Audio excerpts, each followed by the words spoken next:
अस्सलामु अलैकुम रहमतुल्लाहि व बरकातुहू।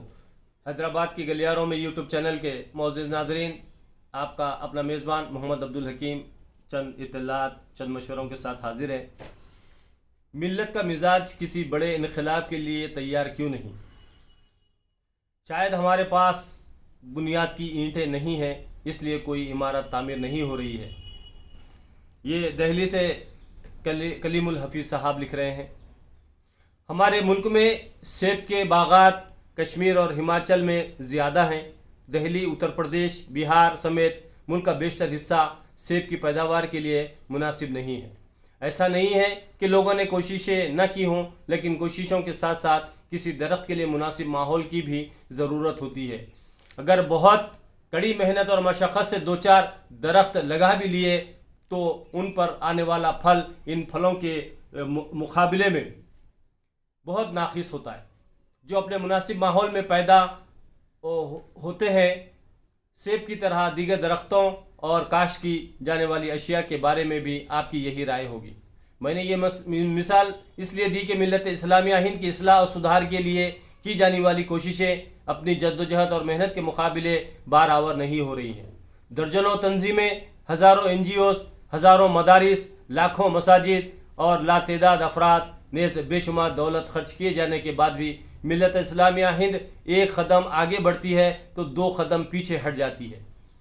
हम ये सोच कर परेशान हो कि मिल्लत की इस्लाह करने वाले तमाम अफराद व इदारे अगरचे करपट नहीं हैं, तो फिर वो नताइज क्यों नहीं बरामद हो रहे हैं जो होने चाहिए। कोशिश करने वाले अफराद की तादाद में इजाफा हो रहा है। हर दिन नई नई तंजीमें और नए नए इदारे वजूद में आ रहे हैं, लेकिन उनके नताइज कमाहिका नज़र नहीं आ रहे हैं। उसकी बड़ी वजह ज़मीन का ज़रख़ेज़ न होना है। अल्लामा इक़बाल ने सच कहा था, नहीं है ना उम्मीद इक़बाल अपनी कश्ते वीरां से, नहीं है ना उम्मीद इक़बाल अपने कश्ते वीरां से, ज़रा नम हो तो ये मिट्टी बड़ी ज़रख़ेज़ है साखी, ज़रा नम हो तो ये मिट्टी बड़ी ज़रख़ेज़ है साखी। लेकिन आज़ादी के 75 साल बाद तक ज़मीन ना नम होती दिखाई दे रही है और ना कहीं ज़रख़ेज़ नज़र आ रही है, बल्कि मज़ीद बंजर होती नज़र आ रही है। हम समझते हैं कि अगर कोई इनक़लाब लाना है तो पहले अपने अंदर इज्तिमाइयत के तकाज़ों के मुताबिक खूबियाँ पैदा करनी होंगी। सबसे पहली खूबी जो ज़रूरी है वो इदारे में एतमाद की फ़िज़ा को क़ायम रखना और मुस्तहकम करना है।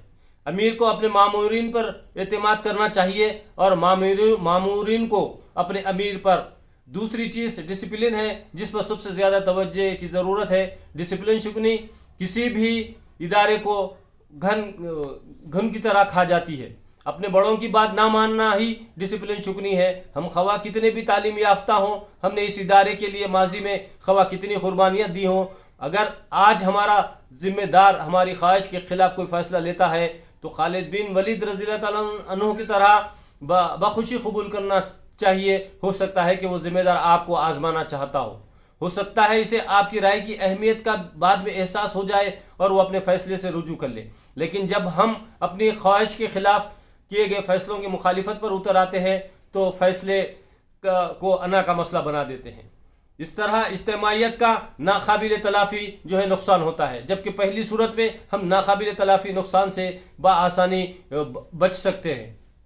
आखिरी बात यह है कि हमें अपना रद्द अमल ज़ाहिर करते वक्त ये सवाल ज़रूर करना चाहिए कि जिस अमल के ख़िलाफ़ रद्द अमल का इज़हार किया जा रहा है, क्या इस अमल की बासपुरस खुदा के यहाँ हमसे होगी? जिस अमल के बारे में हमसे हशर में सवाल नहीं होगा, हम उसके लिए अपनी दुनिया क्यों ख़राब कर रहे हैं? मिसाल के तौर पर किसी तंजीम के अमीर या सदर ने हमारे मशवरे या राय के बगैर किसी को ओहदा दे दिया तो हमारी ज़िम्मेदारी सिर्फ़ अपने अमीर को इज्तिमाई आदाब का ख्याल रखते हुए मुतवज्जे कर देने की है। अमीर मोहतरम से बाकी का हिसाब अल्लाह खुद लेगा, लेकिन हमारी हिमाकतों से इज्तिमाइयत को जो नुकसान पहुँचेगा उसका हिसाब तो हमें ही देना होगा। यकीनन मोहतरम हजरात, हमको आज के हालात के तमाम जो है हालात के ऊपर नज़र रखनी चाहिए और ये सोचना है कि इत्तेहाद के ज़रिए हम जो है इन तमाम हालात का जो है मुकाबला कर सकते हैं। हमें सोचना है, समझना है और अपने कदम को जो है आगे बढ़ाना है। इसी के साथ हैदराबाद के गलियारों में यूट्यूब चैनल के मोअज़्ज़िज़ नाज़रीन, आपसे एक छोटी सी जो है दरख्वास्त है کہ ضرور آپ اپنے اس چینل کو سبسکرائب کریے، لائک کریے اور اپنے تمام گروپوں میں شیئر کیجیے۔ بہت بہت شکریہ۔ خدا حافظ۔